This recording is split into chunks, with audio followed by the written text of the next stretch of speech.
페르미 패러독스 역설이라는 건 어떻게 알려지게 된 건가요?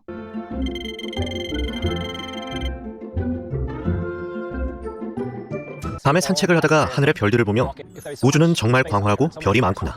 수많은 문명이 탄생할 장소가 이토록 많은데 밤하늘은 왜 이렇게 고요한 걸까? 왜 외계인들로부터 무선 신호가 오지 않는 걸까요? 그리고 우리는 왜 외계인을 보지 못했을까요? 물리학자 페르미도 이런 경문했고 의문을 품었습니다. 이 의문은 페르미 역설로 알려지게 됐습니다. 패러독스란 말이 정확하지는 않다고 생각합니다만 아주 흥미로운 질문이죠. 농담삼아 재밌는 사람 구분법을 동료들과 얘기하는데요. 1시간 안에 페르미 패러독스가 나오느냐가 기준입니다. 제 주변 괴짜들은 페르미 패러독스로 늘 이야기가 이어지거든요. 실제로 외계 문명이 있다면 인류를 점령하는데 얼마나 걸릴까요? 크게 발전된 외계 문명이 있다고 해봅시다. 첨단 기술로 우주를 여행하고 다른 행성을 지배할 능력이 있습니다. 인공지능이 작은 무인선 크기로 스스로를 축소합니다. 그런 다음 빛의 속도로 이동하죠. 그리고 자원이 있는 행성이나 물체에 착륙합니다. 거기서 나노 기술을 이용한 새로운 생산 기지를 세웁니다. 거기서 더 많은 무인 탐사선을 만들어 더 먼 행성으로 보내는 거죠. 그러면 기하급수적으로 늘어난 탐사선이 우주 전역에 빛의 절반 속도로 동시에 보내집니다.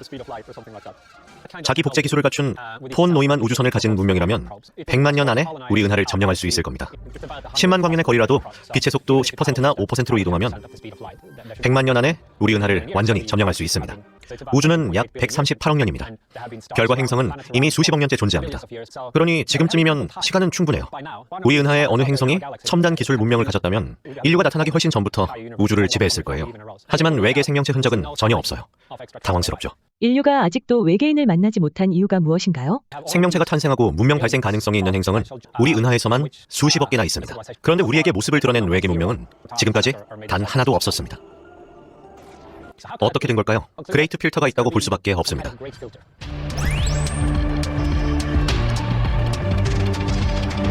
우주에는 지구와 비슷한 조건의 행성이 수십억 개가 존재하는데 접촉은 0입니다.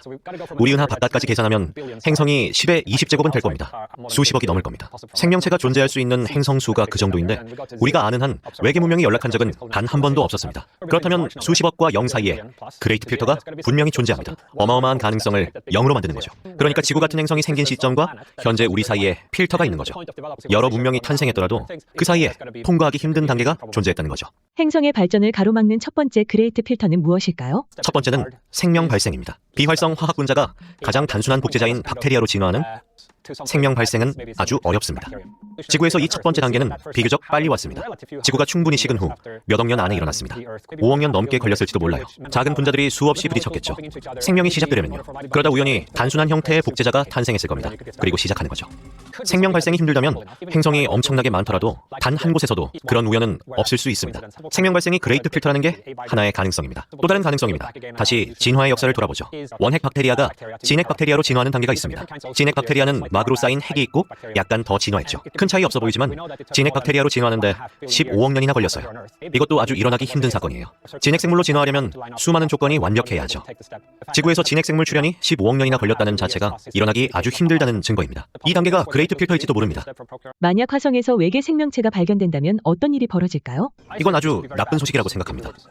태양계 안에 독자적으로 진화한 생명체가 있다는 건 특정 진화 단계 전에 그레이트 필터가 있었다는 걸 반박하는 증거죠. 태양계에서만 생명 발생이 2번이라면 힘든 일은 아니잖아요. 따라서 화성 박테리아는 나쁜 소식입니다. 생물 발생이 쉽다는 증거니까요. 더 진화한 화성 다람쥐를 발견한다면 더 끔찍하죠. 과거에 존재했을 그레이트 필터가 없어지는 셈이니까요. 그럼 화성 다람쥐와 화성인 사이에 필터가 존재했다는 건데 그건 불가능해요.